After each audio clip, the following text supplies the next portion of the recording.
Olá, povo de Deus, povo lindo, povo querido, povo abençoado, a paz do Senhor Jesus. Louvado seja o nome do Senhor.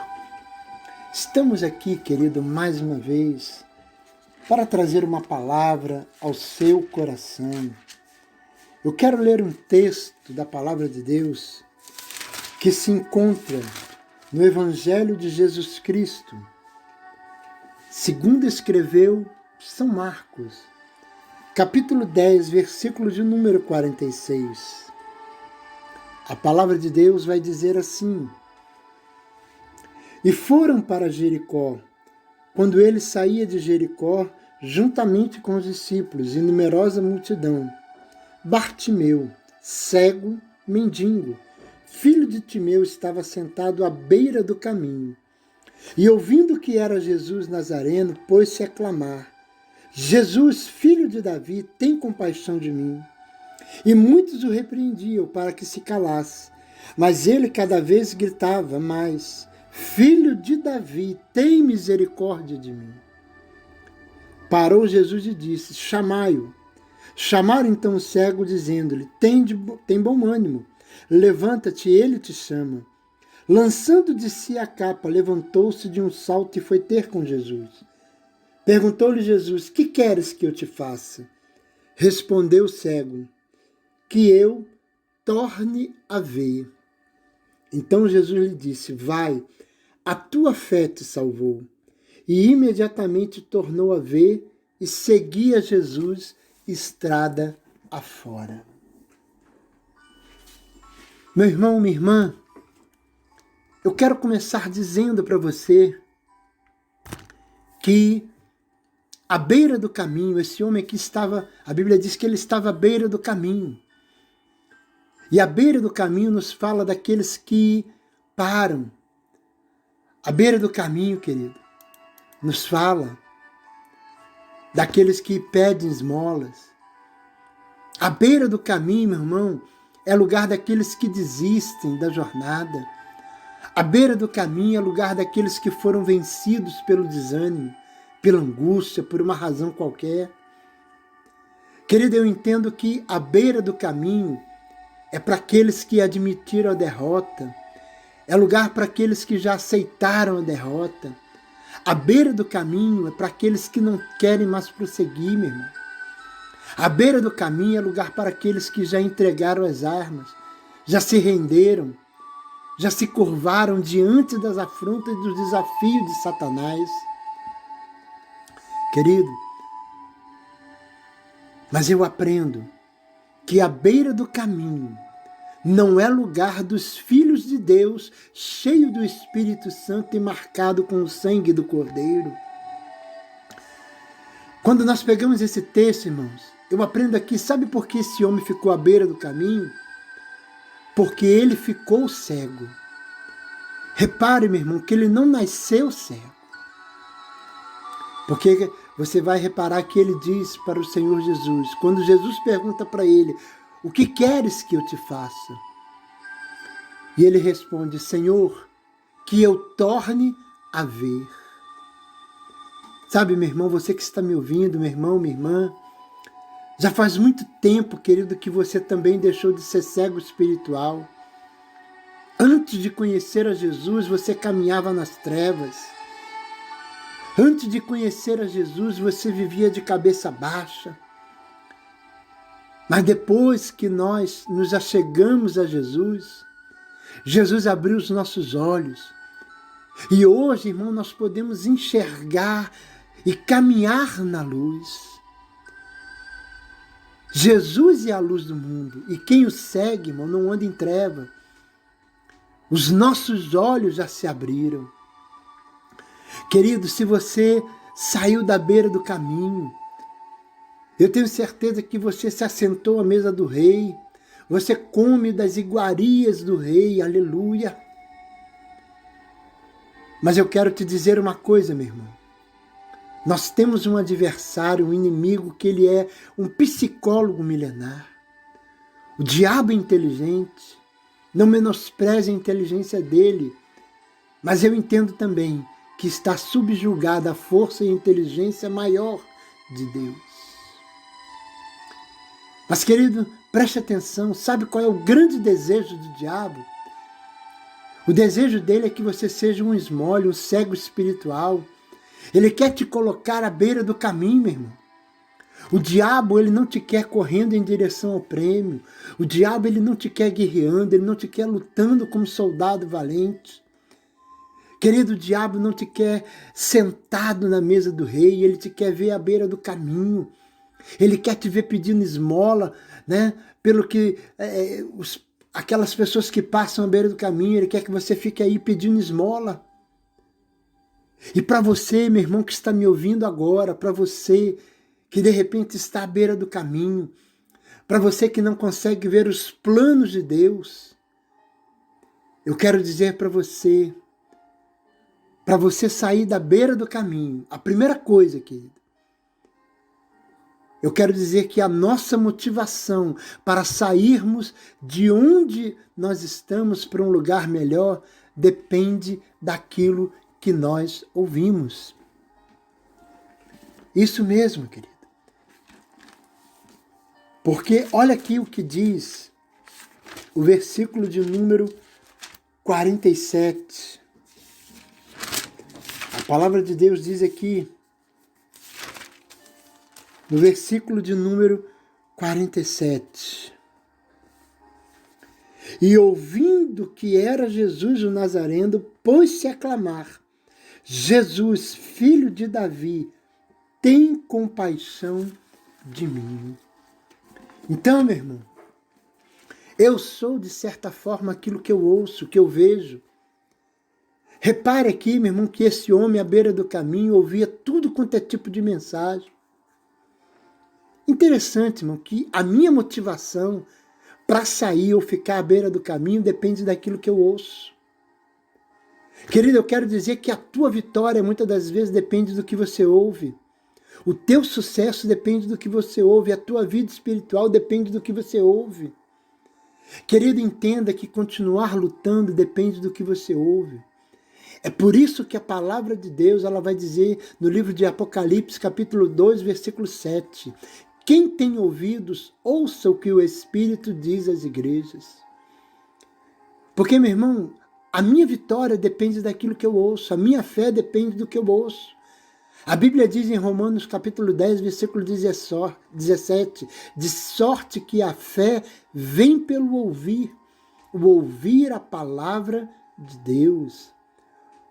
Mas, querido, o apóstolo Paulo, ele disse lá em 1 Coríntios capítulo 14, versículo 10, que no mundo tem muitas vozes, mas todas elas têm um significado. A Bíblia diz, meu irmão, provai e vede se os espíritos são de Deus. Sabe o que eu quero dizer, querido? Que tem muitos profetas falando, mas nem todos os profetas são de Deus. Meu irmão, tem muito mensageiro pregando, mas nem todo mensageiro é de Deus. Tem muitas mensagens sendo pregadas, mas nem todas as mensagens são de Deus. Querido, tem muita gente falando em nome de Deus, quando na realidade Deus não mandou esse falar nada. Repare, meu irmão, que esse homem estava à beira do caminho.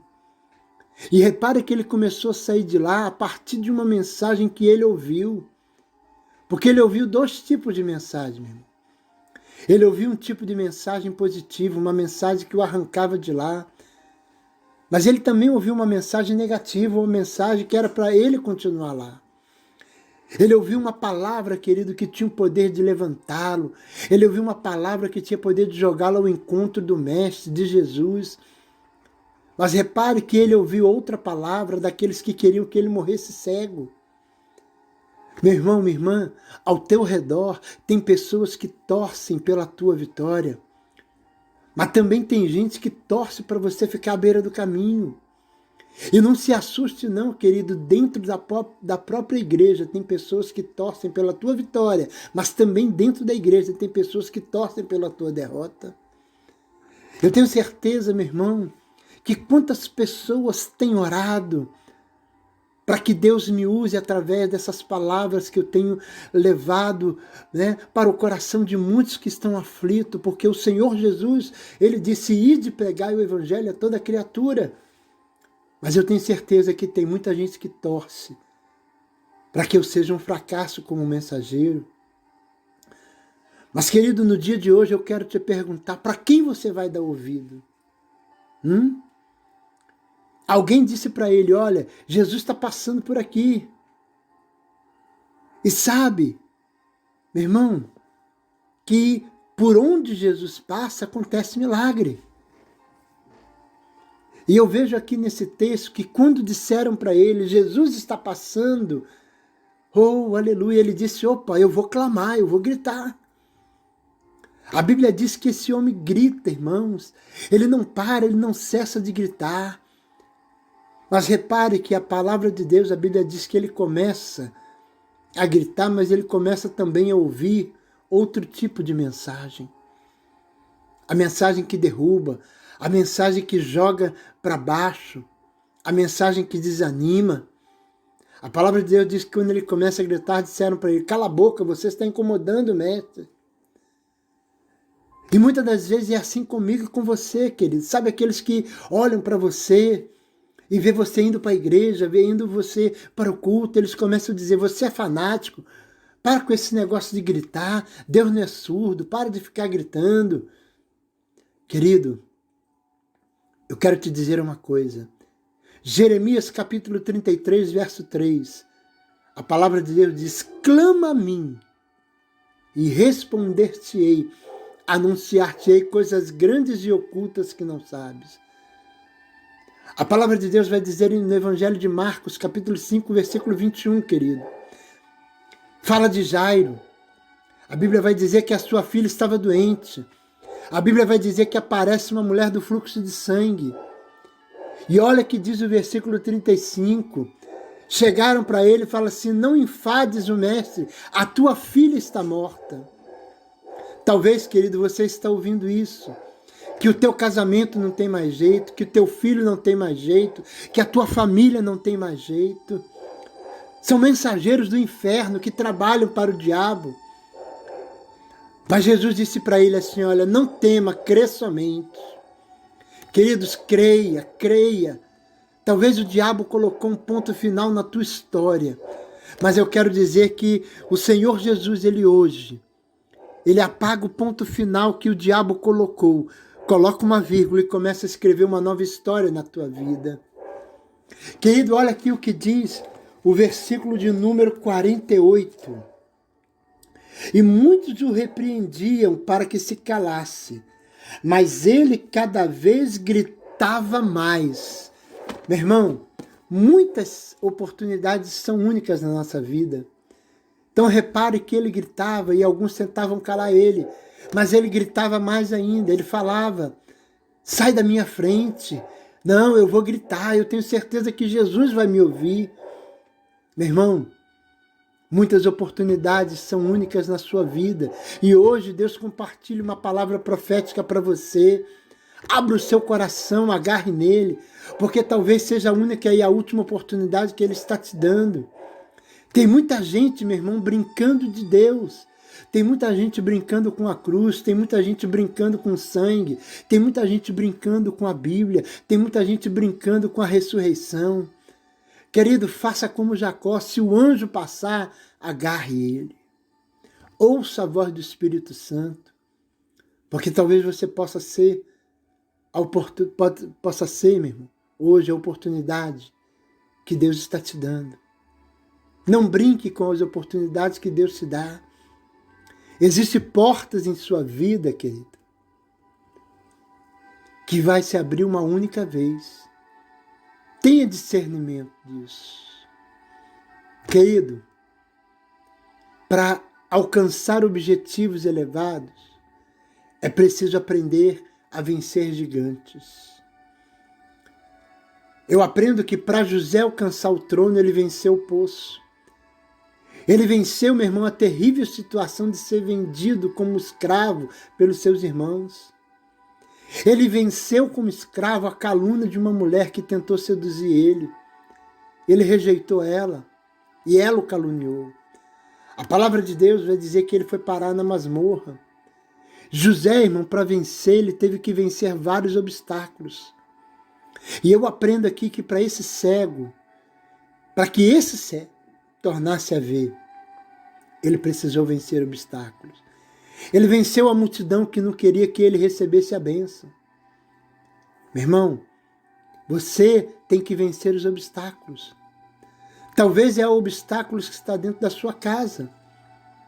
Talvez é a esposa que não tem a mesma visão que a sua. Ou o marido que não tem a mesma visão que a sua. Talvez são amigos que não querem que você alcance a bênção. Sabe quem era o grande obstáculo de Isaías? O seu parente, o rei Uzias.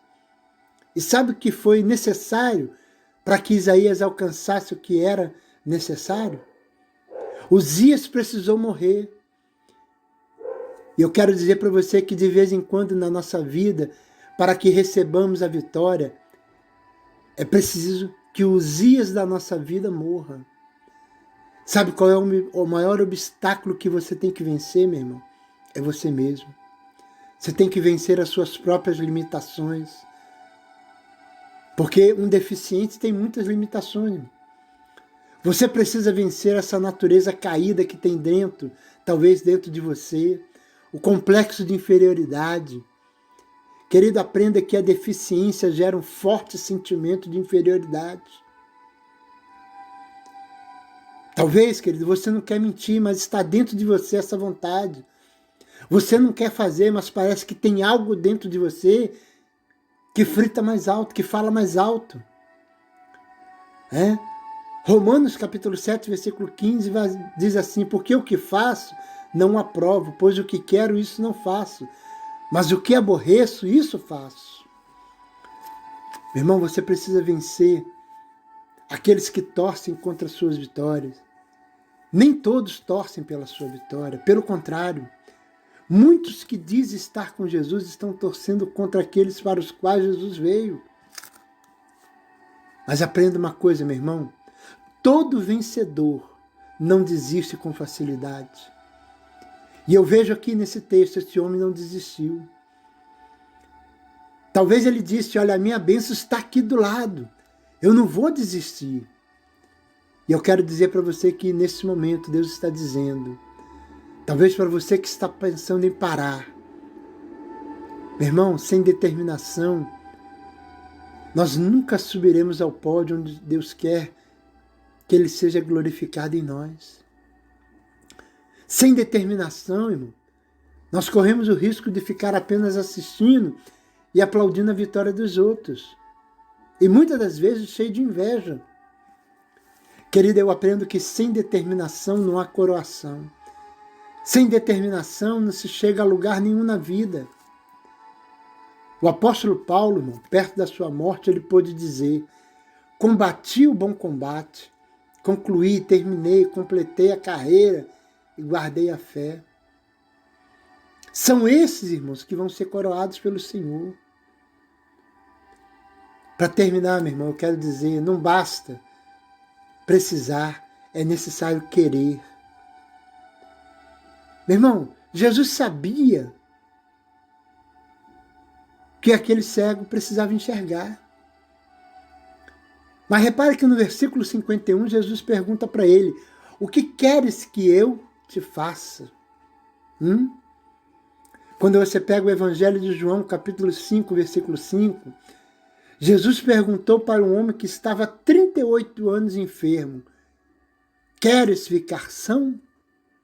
Seja sincero, meu irmão. Perguntar para um homem que está há 38 anos enfermo se ele quer ficar são, parece uma estupidez. Mas, querido, muitas das vezes as pessoas precisam, mas não querem. Muitos precisam enxergar, mas não querem. E por quê? Porque ao ser liberto da cegueira, a vida precisa ser mudada radicalmente. Quando os olhos se abrem, é necessário assumir responsabilidade. A libertação das trevas implica em assumir compromissos com tudo que se relaciona com a luz. Querida, eu quero dizer para você aqui, eu termino dizendo, se levante. A palavra de Deus, ela vai dizer que esse homem, ele tinha uma capa. E a Bíblia diz que ele jogou aquela capa, se levantou, jogou aquela capa fora. Talvez aquela capa era aquela capa que ele se cobria nas noites de frio. Talvez aquela capa, querido, era a capa que ele enxugava a boca, limpava a boca após comer as refeições. Mas ele jogou aquela capa fora, querido, aleluia. O Senhor Jesus, ele está dizendo para mim e para você que temos que jogar a capa fora. Talvez a capa da incredulidade, a capa da falta de fé, a capa daqueles que só falam palavras de maldição sobre a nossa vida. E nós estamos convivendo com esse tipo de pessoa. Jogue a capa fora. Levante a tua cabeça, se levante. E que o Senhor Jesus, Ele faça com que você volte a enxergar. Que você volte a enxergar, meu irmão, no dia de hoje. Que o Senhor Deus é Deus de vitória. É Deus da tua vida. Ele é Deus que hoje derrama vitória. E você vai cantar o cântico de vitória em nome de Jesus.